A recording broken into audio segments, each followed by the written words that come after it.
Treasure, brought to you by Winn-Dixie Marketplace.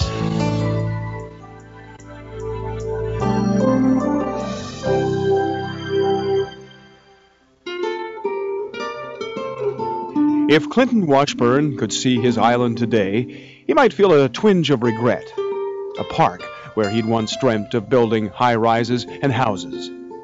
But more likely, he would see George and Doris Giacinto and realize everything had in fact worked out perfectly in the end. Hog Island cost Washburn $25,000 when he bought it in 1938. Within a year, he tried to sell it, but there were no takers. The dock ought to be out in here somewhere where... Washburn's daughter, Pat Juby, recalls how her father came up with a plan B while having lunch with a friend from Life magazine. They were tossing stuff around, and the Life magazine guy said, well, what about putting honeymooners down there and be honeymoon paradise, Paradise Island? And my dad was a romantic, and he always was romantic at heart, and that idea caught fire. While Washburn began building a place for them to stay, the word went out across America.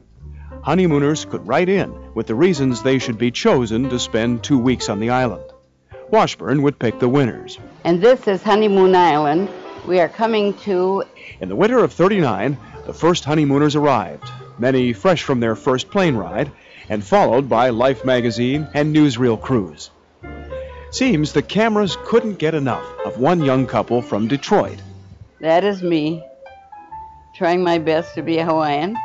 And there's me trying to be real wicked. My husband was a bigger ham than any of us. He was really something. He just loved it. I miss him terribly. She's 83 now, Mary Giacinto, and still loves to watch her 23-year-old self frolic with new husband Sal on the shores of Honeymoon Island. We did a lot of visiting with others, and we did a lot of fishing and a lot of walking. There was plenty of love to go around on Honeymoon Island, but not much else. Couples each had a little grass hut, complete with bed and hot plate, but they had to bring their own bed linens. Each new batch elected a king and queen, and there were rituals, such as signing this wooden heart upon arrival, and the hula dance initiation. Simple joys for a simpler time. It really was a wonderful storybook type of thing. It was great. Honeymoon Island closed at the outbreak of war in 1940. In all, it hosted 200 couples. No, make that 201 couples. You saw how happy they were on the film. All the good times that they had here, we heard that for 10 years. To their amazement, 10 years after closing his island, Clinton Washburn said yes when Sal's brother, George, and his new bride, Doris, asked to spend their honeymoon there also. Well, they were primitive living conditions, but we were happy and in love. We didn't care if we were living in a little shack. All traces of its romantic past have disappeared, but Honeymoon Island Park has stayed primitive, even after being linked by a causeway to Dunedin. Washburn made a profit of $575,000 when he finally sold it in 1956. A pittance when compared to the riches he bestowed on all those newlyweds. We still love each other very much.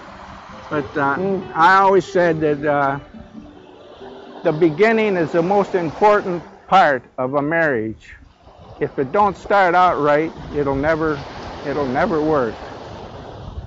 And it started right for us. Those were the days, my friend. Mary and Sal went on to have 59 years and 10 children together. Doris and George are about to celebrate their 50th.